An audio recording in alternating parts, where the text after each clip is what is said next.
Македонија има 15 еколошки жишки точки во 13 општини. Станува збор за капацитети и депонии кои загадувале со години и представувале проблем за граѓаните. Дел од нив останаа во наследство од некогашните големи индустријски капацитети. Останатите се фабрики кои се уште работат и продолжуваат со загадување на околината. Екологистите бараат начин да се заштити животната средина. 12 граѓански здруженија од коалицијата Екологијата приоритет ги повикаа градоначалниците заеднички да се заложат за решавање на проблемот со загадувањето во Македонија. Тие побара од кандидатите за градоначалници да потпишат заложба дека доколку бидат избрани ќе работат на решавање на најголемите еколошки проблеми или жешки точки во својата општина. Екологистите потенцираат дека граѓаните не се доволно информирани за еколошката опасност.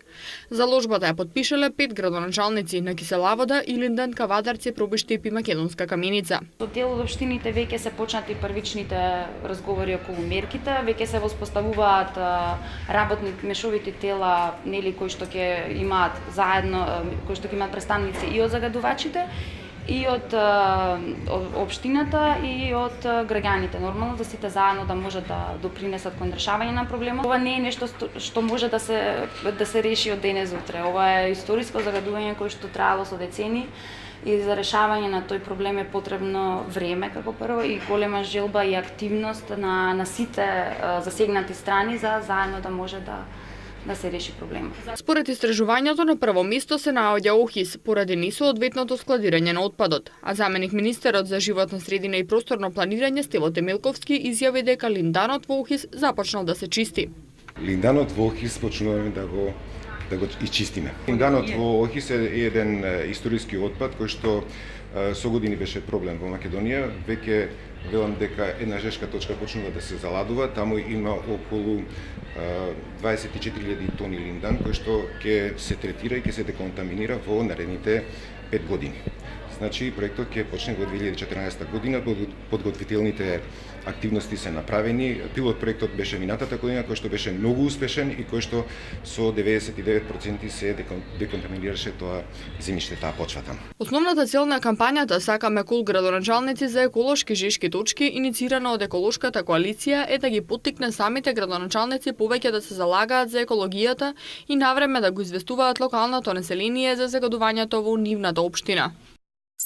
Распишан е оглас за избор на изведувач кој ќе ја прошири улицата Теодосиго Логанов, од поранешната фабрика Алумина до студентскиот дом Гоце Делчев, пошто оваа улица ќе стане булевар со 4 коловозни ленти по целата своја должина од 3,7 километри. Со планираниот зафат е предвидено трасата да прерасне во булеварско решение, со по 2 сообраќајни ленти во секој правец, со нови пешачки патеки и целосно променето осветлување.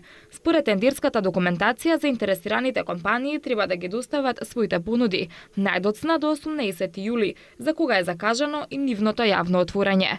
Средствата за реализација на проектот се обезбедени од градскиот буџет, а конечната финансиска конструкција на зафатот ќе се знае со изборот на најповолниот понудувач. Изминатиот период градските власти во 2 наврати ја проширија улицата од НИП Нова Македонија до Алумина. Во октомври минатата година беше пуштена во употреба делницата од крстосницата на улицата Франклин Рузвелт до крстосницата на булеварот 8 септември во должина од 750 метри.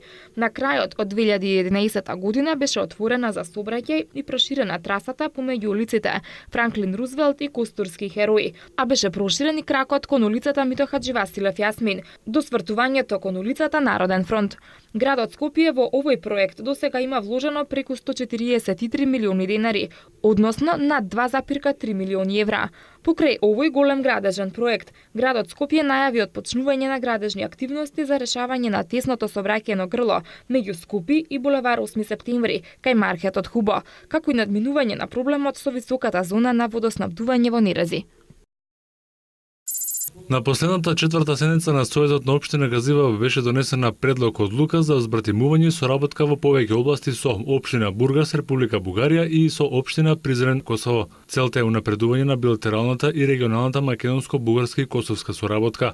Збратимувањето и соработката ќе се врши по сите прашања од надлежност на локалната самоуправа и заеднички интерес, а посебно во областа на јавните служби, урбанизмот и руралното планирање, заштитата на околината, локалниот економски развој, локалните финансии и инвестиции, комуналните дејности, културата, спортот, социјалната и детската заштита, воспитанието и образованието, здравствената заштита, регионалната соработка, учество во проекти во Европската унија и НАТО, организација и учество на стопански, културни и спортски манифестации и во други области. Збратимувањето и соработката помеѓу општина Газиваба, Република Македонија, општина Бургас, Република Бугарија и општина Призрен ќе се уреди со меморандум за збратимување и соработка кој е составен дел на оваа одлука. Меморандумот во име на општина Газиваба ќе го склучи градоначалникот на општина Газиваба Тони Трајковски. Средствата за финансирање на збратимувањето и соработката помеѓу општина Газиваба, Република Македонија, општина Бургас и Призрен ќе се обезбедат во буџетот на општина Газиваба. По влегувањето во сила на оваа одлука, примерок од истата треба да се достави до Министерството за локална самоуправа поради евидентирање на меѓуопштинската соработка со овие општини од соседството. Оваа одлука влегува во сила со денот на донесувањето, а ќе се објави во службен гласник на општина Газибаба. Јавното претпријатие на општина Газибаба од денеска има помодерна механизација за одржување на парковското зеленило и расчистување на патеките, информираше градоначалникот на општината Тони Трајковски. Набавени се 2 нови возила, за што се инвестирани вкупно 25.000 евра.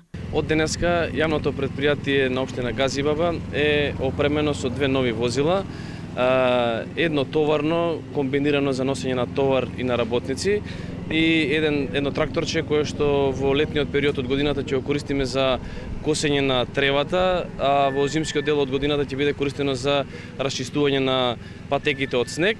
Во континуитет се прави опремување на јавното претпријатие се со цел да биде пооперативно и поефикасно да ги извршува своите задачи. Покрај одржувањето на зеленилото, за што се ангажирани 50 сезонски работници, јавното претпријатие на општина Газибаба ја одржува и водоводната мрежа во населените места Црешево, Смилковци, Виниче и дел од Булачани. Во моментов имаме исто така ангажирано 50 на сезонски работници.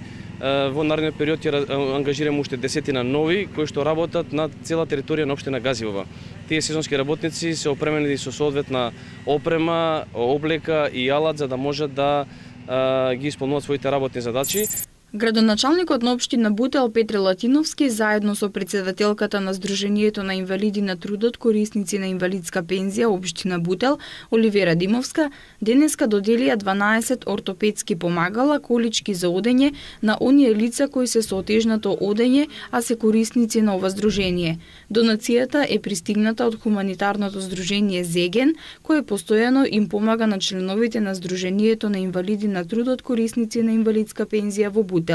Градоначалникот Петре Латиновски на денешната средба изјави дека тој како градоначалник постојано се грижи за ова здружение и секогаш кога е потребно на било каков начин се труди да им помогне во однос на донации, организирање на прослави, дури им даде простории кои се дел од општинската зграда без никаков надомест.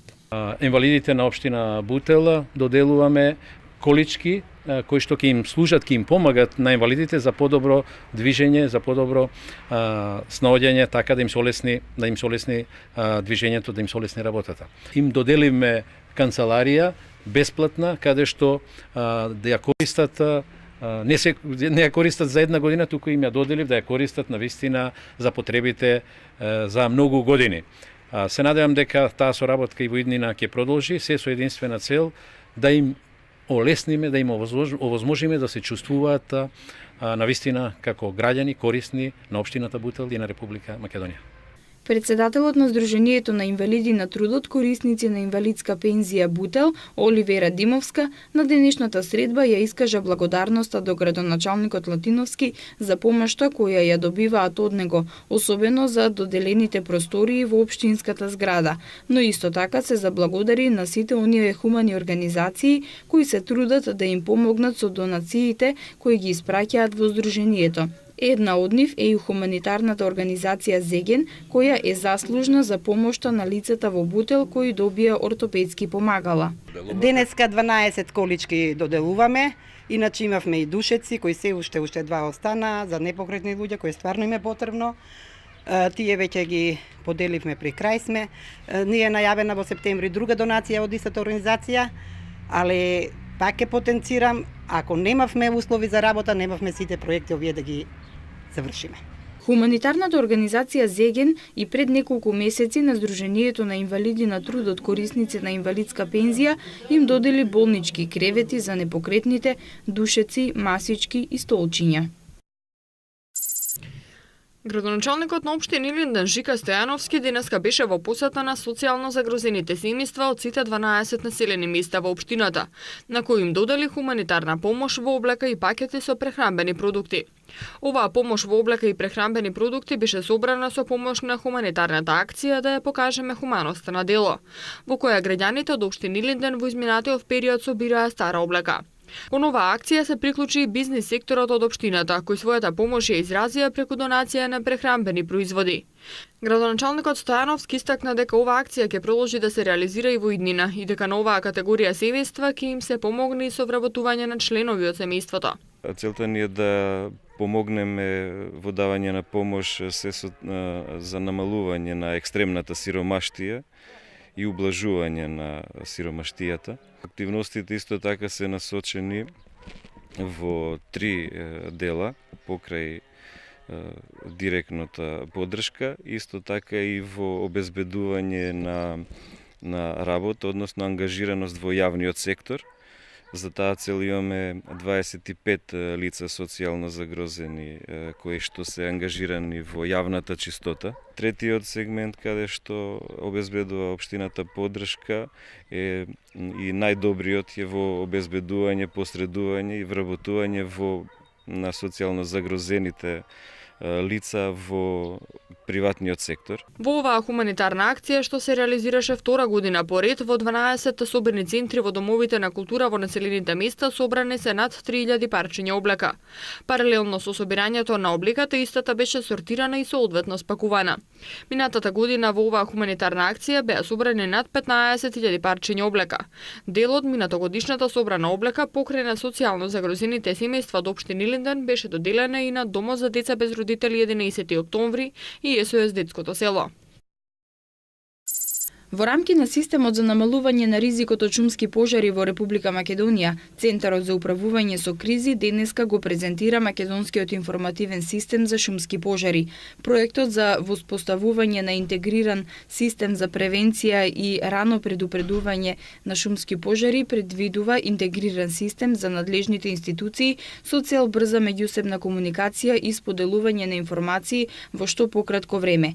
Проектот се имплементира во соработка со Агенцијата за меѓународна соработка на Јапонија, џајца, во рамките на техничка соработка меѓу владата на Република Македонија и владата на Јапонија.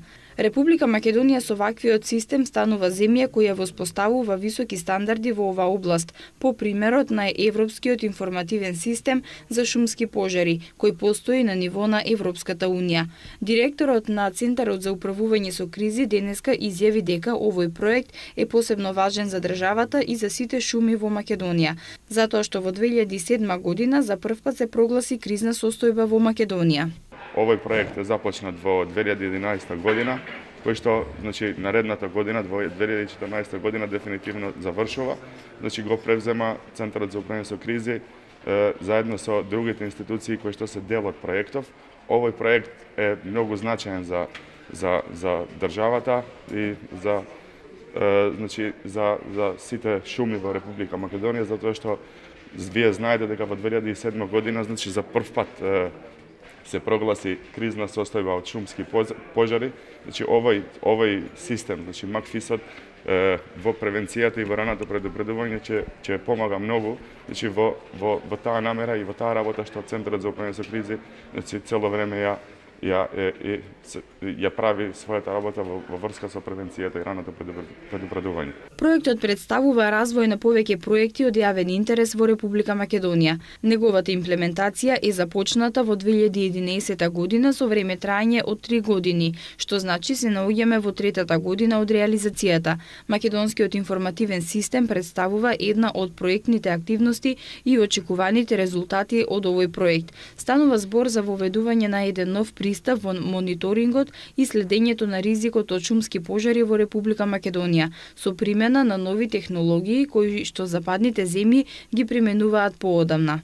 Станува збор за технологија, интегриран ГИС информатички систем во кој што се поврзани сите надлежни институции кои што се јавуваат во улога на обезбедувачи на податоци кои што се потребни за мониторинг на ризикот од шумски пожари, како што се Управата за хидрометеоролошки работи кои што ги обезбедува метеоролошките податоци, понатаму јавното претпријатие Македонски шуми од кај што доаѓаат основните податоци за шумскиот фонд во Република Македонија, поврзани се институциите кои што имаат надлежности за рано предупредување, како што е Центарот за управување со кризи, институциите кои што се ангажираат во гасење на шумските пожари, Дирекцијата за заштита и спасување, територијалните противпожарни бригади, јавното претпријатие Македонски шуми и сите кои што имаат одредени споделени одговорности во справување со ризикот од шумски пожари.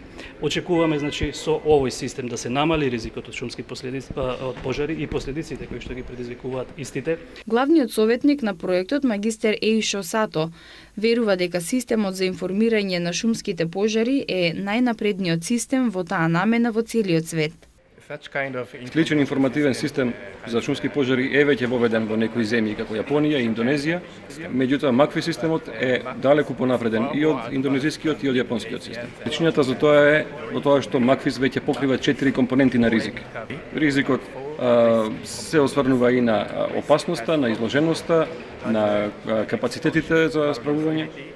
Системот во Јапонија само се фокусира на ранливоста и на капацитетите за справување. Додека МАКФИС ги покрива сите 4 компоненти, опасноста, ранливоста, изложеноста и капацитетите, мерките за справување. Општина Илинден во последниве години, освен што е една од поатрактивните локации за инвестирање од страна на домашни и странски инвеститори, станува и атрактивна општина за изградба на семејни куќи за домување. За тоа говори и фактот што за продажбата на парцели за домување во локалитетот Јака, каде ќе никне новата населба, има голем интерес од потенцијалните купувачи. За таа цел општина Илинден продолжи со отуѓување на градежни парцели по пат на електронско јавно надавање. Во тек е објава на 25 градежни парцели за изградба на стамбени куќи за индивидуално домување во новата населба Јака. Почетната цена на јавното надавање изнесува 148 динари за метар квадратен. Пријавите за учество на јавното надавање може да се достават до 22 јули директно во архивата на општината, а надавањето ќе започне во 10:30 часот на 26 јули. Пријавите за учество на јавното надавање може да се достават до 22 јули директно во архивата на општината, а надавањето ќе започне во 10:30 часот на 26 јули. На заинтересираните овој пат им се нудат градежни парцели со големина од 351 до 521 метар квадратен. Новата населба се наоѓа на само 10 километри од центарот на главниот град, се простира на површина од 28 хектари и опфаќа 500 парцели за изградба на семејни куќи, трговски центар, хотелско-сместувачки капацитети и забавен парк, спортски терени и простор за собири. Со продажба на парцелите наменети за семејно домување во стамбени куќи, општината има намера да им излезе во пресрет на оние што го немаат решено стамбеното прашање, да може да дојдат до градежна парцела на која ќе изградат сопствена куќа. Во наредниот период, како што ќе се подготвува техничката документација, континуирано ќе се продолжат да се објавуваат и останатите градежни парцели од локалитетот Јака, што може да се најдат и на веб страната на општина Илинден. Сите осигурени лица кои не успеа да достават барање за издавање на електронска здравствена картичка, треба да го сторат тоа во најбрз можен рок во подрачните служби на Фондот за здравствено осигурување на Македонија, информираат надлежните. За да можат осигурените лица да ги подигнат сините картони, ќе мора да поднесат барање за издавање на електронска здравствена картичка. Барањето за издавање на електронска здравствена картичка осигурениците може да го сторат во подрачната служба Скопје од 7 часот и 30 минути до 19 часот, како и на историните шалтери на фондот во Драчево, Ѓорче Петров и Чаир, во дополнителни 4 единици, кои се сместени во поликлиниките Букурешт, Идадија, Јане Сантански и Ченто. Има одговорно лице од фондот за прием на документацијата за барање за издавање на електронска здравствена картичка. Пензионерите кои се на возраст над 70 години, како и најзнемоштените лица кои не успеале да поднесат барање за издавање на електронска картичка, ќе можат и во наредниот период бесплатно телефонски да побараат документите за електронската здравствена картичка да им бидат преземени од нивните домови. Од фондот информираат дека се задоволни од одзивот на граѓаните во врска со доставувањето на барањата. Над 1.200.000 осигурени лица доставиле барање за издавање на електронска здравствена картичка. Во моментов има 3 групи граѓани. Во првата група влегуваат оние граѓани кои веќе добиле електронска здравствена картичка и кои истата може да ја користат при добивањето на здравствените услуги и редовно ќе бидат услужувани. Во втората група влегуваат граѓани кои имаат аплицирано за електронска здравствена картичка, но се уште не ја добиле. Ваквите лица ќе можат се до добивањето на картичката да се служат со сини картони и ќе може да ги добиваат здравствените услуги исто како и досега. Во третата група влегуваат околу 400.000 осигуреници кои воопшто немаат поднесено барање. Тие за да добијат здравствена услуга ќе мора прво да поднесат барање до фондот, а потоа ќе добијат сини картони со кои ќе може да ја добијат здравствената услуга, информираат од Фондот за здравствено осигурување на Македонија.